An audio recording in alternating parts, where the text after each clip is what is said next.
Hello everyone तुम्हालोকক आमार channel knowledge of साइंसर स्वागतम जनाइছো। আজি আমি তোমালোকৰ আগত ক্লাस 12 এছামিছৰ বৰগীত নামৰ চেপ্টাৰটো স্টাर्ट কৰিম। সো তোমালোকে প্ৰথমৰ পৰা শেষলৈকে চাই যাবা।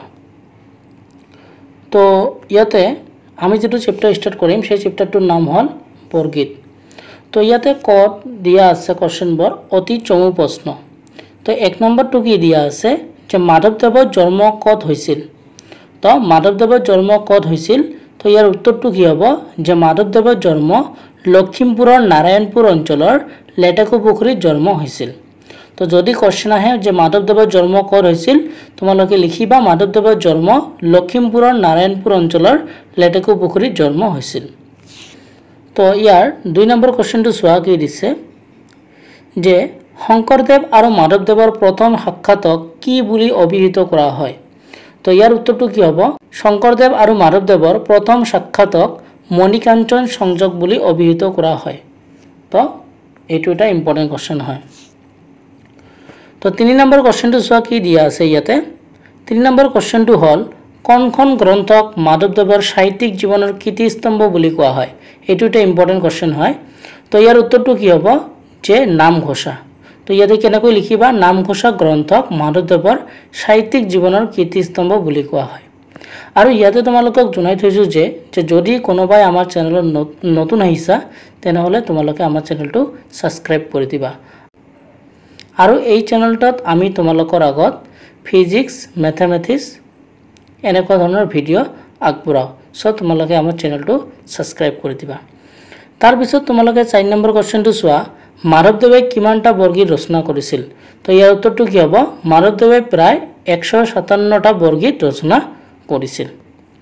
তাৰ পিছত 5 নম্বৰ কোৱেশ্চনটো চোৱা কি দিয়া আছে উঠৰে উৎবাপু গোপাল হে বৰগীতটি কি ৰাগত বন্ধা।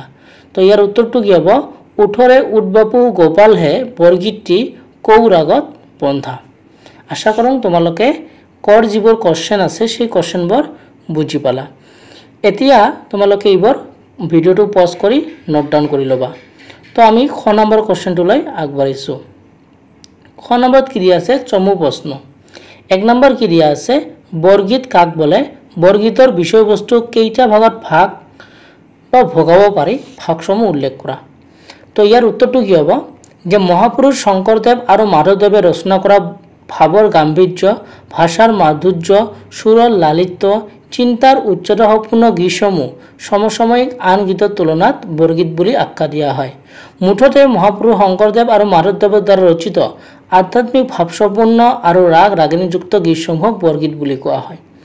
তো ইয়াতে তোমালোকে এইটো কি কৰিবা যদি 1 নম্বৰৰ কাৰণে তোমালোকে আহে তো তোমালোকে ইয়াৰ পৰা লিখিব পাৰা যে মহাপুৰুষ শংকৰদেৱ আৰু মাধৱদেৱৰ দ্বাৰা ৰচিত আধ্যাত্মিক ভাৱসম্পন্ন আৰু ৰাগ ৰাগিনীযুক্ত গীতসমূহক বৰগীত বুলি কোৱা হয়। এইটো তোমালোকৰ বুকত দিয়া আছে।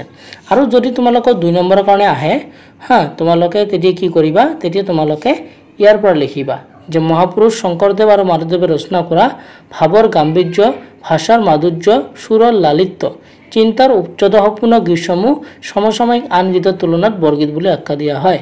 মুঠতে মহাপুৰুষ শংকৰদেৱ আৰু মাধৱদেৱৰ দ্বাৰা ৰচিত আধ্যাত্মিক ভাৱসম্পন্ন আৰু ৰাগ ৰাগিনীযুক্ত গীতসমূহক বৰগীত বুলি কোৱা হয়। তো তোমালোকে এনেকৈ লিখিবা 1 নম্বৰৰ কাৰণে আহিলে ইয়াৰ পৰা এই পৰ্যন্ত লিখিবা আৰু যদি 2 মাৰ্কৰ কাৰণে আহে তেনেহলে তোমালোকে ইয়াৰ পৰা ইয়ালৈ গোটেইখিনি লিখিবা। তাৰ পিছত ইয়াৰ লগত এটা কোৱেশ্চন লগাই দিছে কি কোৱেশ্চন যে বৰগীতৰ বিষয়বস্তু কেইটা ভাগত ভাগ হোৱা পাৰি ভাগসমূহ উল্লেখ কৰা। তো ইয়াৰ উত্তৰটো কি হ'ব ইয়াতে চোৱা কি লিখিছো যে বৰগীতসমূহক 2টা ভাগত ভাগ কৰিব পাৰি প্ৰশ্নানুযায়ী বৰগীতৰ ভাগবোৰ তলত উল্লেখ কৰা হ'ল। তো ইয়াক কেইটা ভাগ কৰিব পাৰি 2টা নহয় সৰি ইয়াতে 2টা লিখা হ'ল ইয়াতে হ'ব 6টা ভাগত কেইটা হ'ব 6টা ভাগত হ'ব সৰি ইয়াতে ভুল হৈ গ'ল। তো ইয়াতে কেনেকৈ লিখিবা তোমালোকে এনেকৈ লিখি ল'বা যে বৰগীতসমূহক 6টা ভাগত ভাগ কৰিব পাৰি প্ৰশ্নানুযায়ী বৰগীতৰ ভাগবোৰ তলত উল্লেখ কৰা হ'ল। ইয়াতে 2টা আছে তো 2টাটো কাটি দি তোমালোকে ইয়াতে 6টা বনাই ল'বা। তো প্ৰথমটো কি হ'ব তোমাৰ লীলা দ্বিতীয়টো কি হ'ব তোমাৰ বীৰ তৃতীয়টো কি হ'ব তোমাৰ বিৰক্তি চতুৰ্থটো হ'ব তোমাৰ পৰমাৰ্থ 5 নম্বৰটো হ'ব তোমাৰ চৰ আৰু 6 নম্বৰটো হ'ব তোমাৰ চাতুৰী। তো তোমালোকে এইটো ভালকৈ লিখি ল'বা। তো 1 নম্বৰ কোৱেশ্চনটো এইখিনি আছিল। সো ইয়াতে আকৌ এবাৰ কৈছোঁ ইয়াতে যেটো দুটা আছে এই দুটাটো তোমালোকে ছটা বনাই লবা 2 নম্বৰ কোশ্চেনটো চোৱা কি দিয়া আছে ডক্টৰ বাণীকান্ত কাকতীয়া বৰগীত বৰক কিয় নোবেল নাম্বাৰ বুলি কৈছে ডক্টৰ বাণীকান্ত কাকতীয়া মানে বৰগীত বৰক কিয় নোবেল নাম্বাৰ বুলি কৈছে এটো আমাক লিখিব কৈছে তো এটো তোমাৰ এটা ইম্পৰ্টেন্ট কোশ্চেন হয় তো তোমালোক 2 মাৰ্কৰ কাৰণে আহিব পাৰে সো এটো ভালকৈ চাবা তো কি দিয়া আছে ইয়াতে কি লিখিছো চোৱা বৰগীতসমূহ অসমৰ জাতীয় জীৱনৰ শ্ৰেষ্ঠতম পুৰুষ শ্ৰীমন্ত শংকৰদেৱ আৰু মাধৱদেৱৰ দ্বাৰা ৰচিত আমি জানো এটো এই গীতসমূহ বেদ উপনিষদ পুৰাণ আদিত থকা বৈষ্ণৱ ধৰ্ম সম্পৰ্কীয় তাত্ত্বিক কথাবোৰ সৰ্বসাধাৰণ লোকে বুজি পাব পৰাকৈ সহজ সৰল ভাষাত প্ৰকাশিত হৈছে গীতসমূহ ৰাগ তাল সাংগীতিক ভাষা আদি অন্তৰালত গভীৰ আধ্যাত্মিক ভাৱৰ প্ৰবাহ লক্ষ্য কৰা দেখা যায় ইয়াতে হয়তো কাটি দিবা হা ইয়াতে এই হয়তো কাটি দিবা কি হ'ব লক্ষ্য কৰা যায় সেয়ে ডক্টৰ বাণীকান্ত কাকতীয়া বৰগীতসমূহক নোবেল নম্বৰ বুলি কৈছে তো 3 নম্বৰ কোশ্চেনটো চোৱা মাধৱদেৱৰ বৰগীতৰ প্ৰধান বৈশিষ্ট্য কি তো মাধৱদেৱৰ বৰগীতৰ প্ৰধান বৈশিষ্ট্য কি আমাক ইয়াতে লিখিব কৈছে তো এইটো এটা কি হয় ইম্পৰ্টেন্ট কোশ্চেন হয় তো কি লিখিবা যে মহাপুৰুষ মাধৱদেৱৰ বৰগীতৰ প্ৰধান বৈশিষ্ট্য হ'ল বাৎসল্য ভাৱৰ প্ৰকাশ ডক্টৰ বাণীকান্ত কাকতীয়ে বাৎসল্য প্ৰেম মাধৱদেৱৰ ভক্ত জীৱনৰ সৰ্ব বুলি কৈছে ভাষাৰ ফালৰ পৰা মাধৱদেৱৰ বৰগীতৰ ভাষা সৰ্বসাধাৰণৰ ভাষাৰ বেছি অচচ্চপা বেছিভাগ বৰগীততে তেখেতে ভগৱান শ্ৰীকৃষ্ণৰ শিশুকালৰ নানান ক্ৰিয়াকলাপৰ বৰ্ণনা দিয়ে মুঠতে দাস্যভাৱৰ জৰিয়তে বাৎসল্য ভাৱ প্ৰকাশ কৰাই মাধৱদেৱৰ বৰগীতৰ প্ৰধান বৈশিষ্ট্য ইয়াতে যদি তোমালোকৰ 1 মাৰ্কৰ কাৰণে আহে তোমালোকে ইমান লিখিব নালাগে তোমালোকে ইয়াৰ পৰা লিখি দিবা যে মহাপুৰুষ মাধৱদেৱৰ বৰগীতৰ প্ৰধান বৈশিষ্ট্য হ'ল